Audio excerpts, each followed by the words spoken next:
அன்பானவர்களே, அன்பு வணக்கங்கள். நாள்தோறும் தொடர்ந்து இந்த சேனலை பார்த்து வருகின்ற உங்களுக்கு என்னுடைய மனமார்ந்த நன்றிகள். மனிதன் இறந்த பின்னால் அவனுடைய நிலை என்ன, மேலுலக வாழ்க்கை முறைகள் என்ன, அங்கு மனிதர்கள் எந்த நிலைகளில் வாழ்கிறார்கள், எவ்வளவு காலம் அங்கே வாழ்வார்கள், பின்பு எப்படி மறுபிறப்பு எடுக்கிறார்கள், இதையெல்லாம் தெளிவாக நீங்கள் தெரிந்து கொள்ள வேண்டும் என்றால் இந்த சேனலை சப்ஸ்கிரைப் பண்ணி எனக்கு ஊக்கத்தையும் உற்சாகத்தையும் தாருங்கள். இதுவரை தெரிந்திராத, படித்திராத, கேட்டிராத பல்வேறு விஷயங்கள் வாழும் பொழுதே தெரிந்து கொண்டால் உங்கள் வாழ்க்கையை நல்லதொரு வாழ்க்கையாக, ஆன்மீகத்தில் உயர்ந்ததொரு வாழ்க்கையாக, ஆன்மீக ஞானியாக, ஆத்ம ஞானியாக உங்களை உயர்த்தி கொள்ள முடியும். ஆகவே தொடர்ந்து என்னோடு பயணம் செய்து வாருங்கள். உங்களுக்கு பல்வேறு தெளிவுகள் கிடைக்கும். ஒரு அன்பர்,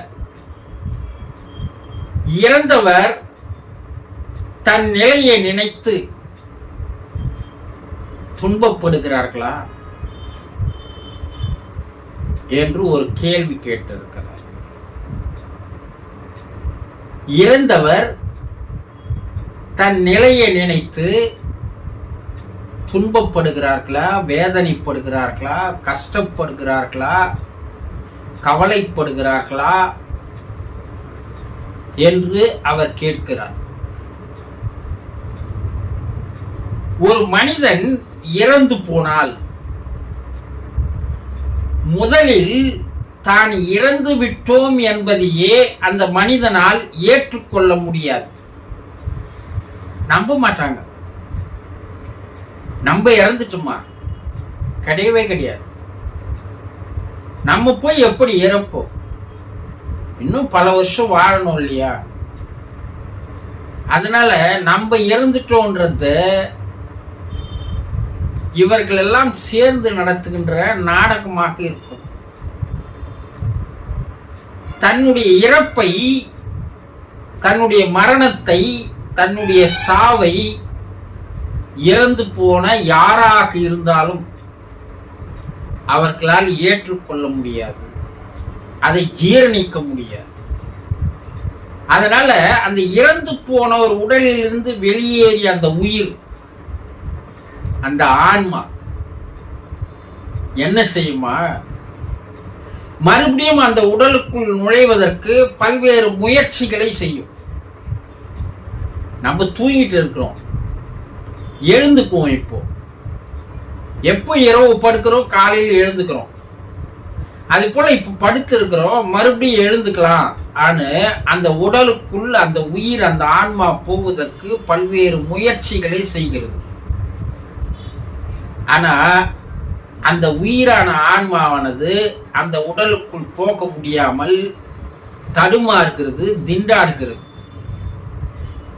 தன்னுடைய உடலை சுற்றி அமர்ந்திருக்கின்ற தன்னுடைய குடும்ப உறுப்பினர்கள், உறவினர்களுக்கு அது என்ன சொல்லுது? நான் இறக்கல, நான் சாகல, கவலைப்படாதீங்க, அழாதீங்க, ஏன் அழுவுறீங்க, நான் உயிரோட தான் இருக்கிறேன் என்று அவர்களை போய் அவர்கள் அருகில் அமர்ந்து சமாதானப்படுத்தும். இருந்தாலும் அந்த ஆன்மாவானது பல மணி நேரத்திற்கு அப்பால் ஒருவேளை நாம் இறந்து போயிருப்போமோ, இல்லை என்றால் நமக்கு எதற்கு மாலை போடுகிறார்கள், நம்மை சுற்றி எதற்காக உட்கார்ந்து அழுவுகிறார்கள், கண்ணீர் விடுகிறார்கள் என்று ஒரு துளி சந்தேகம் அப்போது அந்த ஆன்மாவிற்கு ஏற்படுகிறது. அப்ப அந்த ஆன்மா என்ன நினைக்கிறது என்றால், இறப்பை முதலில் அதனால் ஏற்றுக்கொள்ள முடியவில்லை, ஜீரணிக்க முடியவில்லை, நம்ப முடியவில்லை. சரி, அந்த ஆன்மா அந்த உடலை எடுத்து போய் எரித்து புதைத்து விட்ட பின்னால் தான் அது முழுமையாக நாம் இறந்து விட்டோம் என்றே நினைக்கிறது. இப்ப என்ன பண்ணுது? கவலைப்பட ஆரம்பிக்கிறது. ஏனென்றால் தன்னுடைய குடும்ப உறுப்பினர்களை விட்டு அது பிரிந்து செல்வதற்கு அதனால் முடியவில்லை. அவர்களிடமிருந்து நாம் பிரிந்து விட்டோமா என்று வேதனைப்படுகிறது, கவலைப்படுகிறது, கஷ்டப்படுகிறது, துன்பப்படுகிறது, துயரத்தில் இருக்கிறது. யாரா இருந்தாலும் அந்த குடும்பத்தை விட்டு இந்த பூமியை விட்டு வெளியே அழைத்து செல்லும் போது அந்த ஆன்மாவால் அதை தாங்கிக் கொள்ள முடியவில்லை. தன்னுடைய குடும்ப உறுப்பினர்களை விட்டு வெளியே போகணும், தன்னுடைய குடும்பத்தை வீட்டை விட்டு வெளியே போகணும், தன்னுடைய ஊரை விட்டே வெளியே போகணும், இந்த பூமியை விட்டே வெளியே போகணும்னா அதனால் ஏற்றுக்கொள்ள முடியவில்லை. அதனால் அது கஷ்டப்படுகிறது, வேதனைப்படுகிறது, துன்பப்படுகிறது. இத்தனை நாள் அந்த குடும்பத்தோடு வாழ்ந்து வந்துட்டுமே, அதை விட்டு எப்படி நம்ம போறது? நம்ம இல்லைன்னா அந்த குடும்ப உறுப்பினர்களுடைய நிலை என்ன ஆகும்? அவர்களால் சமாளிக்க முடியுமா? அவர்களால் தனியாக வாழ முடியுமா? நம்மளையே அல்லவா நம்பி இருந்தார்கள், நாம் வெந்து விட்டோமே, எப்படி அவர்கள் வாழ்வார்கள் என்று அதை நினைத்து மேலும் வேதனைப்படும், கஷ்டப்படும். மேல என்ன நினைக்குதுன்னா, அது பல்வேறு கனவுகளை கண்டு வைத்திருக்கிறது, ஆசைகளை வைத்திருக்கிறது. வீடு கட்டி பார்த்துடணும், பிள்ளைக்கு பெண்ணுக்கு கல்யாணம் பண்ணி பார்த்துடணும், பிள்ளைங்களை பெரிய படிப்பு படிக்க வச்சு பார்த்துடணும் என்று பல கனவுகள். மனிதன் பல கனவுகளோடு தானே வாழ்றான். எல்லாரும் கனவு கண்டுன்னு இருக்கிறோம். இன்னொரு 5 வருஷத்துல இது போல போனோம், 10 வருஷத்துல இது போல போனோம். அப்படி அந்த இறந்தவரும் பல கனவுகளை, ஆசைகளை தன்னுடைய மனதில் வைத்துக் கொண்டிருப்பார் அல்லவா? அப்ப அதையெல்லாம் விட்டுட்டு போகும்போது நிறைவேற்ற முடியாத அந்த கனவுகளை, ஆசைகளை நினைத்து அது வேதனைப்படுகிறது, கஷ்டப்படுகிறது. இந்த புவி உலக வாழ்க்கையிலே வாழ்ந்து இந்த புலன் இன்பங்களிலேயே திளைத்து விட்டதற்கு மனம் போனபடியெல்லாம் வாழ்ந்த அந்த ஆன்மாவிற்கு இப்போது எல்லாத்தையும் விட்டுட்டு உடனே மேல போகணும்னா அது பெரிய கஷ்டம். அது இல்லாம மேல உலகத்தில் போன பிற்பாடு என்ன நினைக்குதுன்னா, இதை நினைத்து நினைத்து நினைத்து பார்த்து வேதனைப்படுகிறது.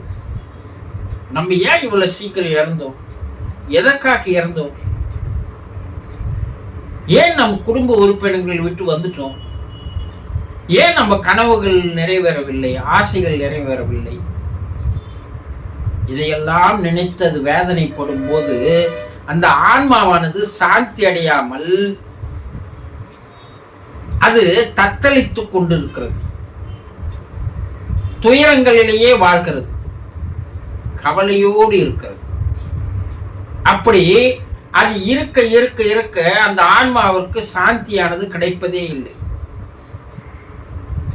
அந்த ஆன்மா சாந்தி அடைகின்ற வரைக்கும் அவர்கள் அந்த ஆன்மாவானது பூமி உலக வாழ்க்கையை நினைத்து பார்த்து, குடும்பத்தை நினைத்து பார்த்து, நிறைவேறாத ஆசைகளை நினைத்து பார்த்து அது துன்பப்பட்டு கொண்டுதான் இருக்கும், வேதனையோடு தான் இருக்கும், கஷ்டத்தோடு தான் இருக்கும், கவலையோடு தான் இருக்கும். அப்போ அந்த ஆன்மா சாந்தி அடைவது எப்படி? குடும்ப உறுப்பினர்கள் அந்த ஆன்மா சாந்தி அடைவதற்கு அவர்கள் அந்த ஆன்மாவை சமாதானப்படுத்துவது போல, ஆறுதல் படுத்துவது போல, அரவணைப்பது போல இவர்களுடைய பிரார்த்தனைகளானது இருக்க வேண்டும். குடும்ப உறுப்பினர்கள் தொடர்ந்து பிரார்த்தனை செய்து வரும்போது அந்த ஆன்மா தன் நிலையை கொஞ்சம் கொஞ்சமாக புரிந்து கொள்ள ஆரம்பிக்கிறது. நம்முடைய பிறப்பு முடிந்து விட்டது, அதனால்தான் நாம் வந்திருக்கிறோம். நாம் மறுபிறப்பு எடுப்பதற்கு போக வேண்டும். நம்முடைய ஆயுள் பூமியில் இவ்வளவுதான், இந்த பிறப்பில். இப்ப நாம் ஆவி உலகில் இருக்கிறோம். பின்பு நாம் மறு பிறப்பு எடுத்து பூமிக்கு போக வேண்டும். இதையெல்லாம் அந்த ஆன்மா சிறு சிறிதாக நினைவில் கொண்டு வந்து தன்னுடைய சாந்த நிலைக்கு, தன்னை அமைதி நிலைக்கு அது தன்னை தயாராக்கி கொள்கிறது. அப்ப அந்த ஆன்மா சாந்தி அடைவதற்கு யார்? அந்த குடும்ப உறுப்பினர்கள் நாள்தோறும் பிரார்த்தனை செய்து வந்தால் அந்த ஆன்மா சாந்தி அடையும். அது மறுபிறப்பை நோக்கி செல்லும். ஆன்மா சாந்தி அடையாத வரை அந்த ஆன்மா கஷ்டத்தில் தான் இருக்கும், துன்பத்தில் தான் இருக்கும், துயரத்தில் தான் இருக்கும், கலக்கத்தில் தான் இருக்கும், கண்ணீர் விட்டபடி இருக்கும்.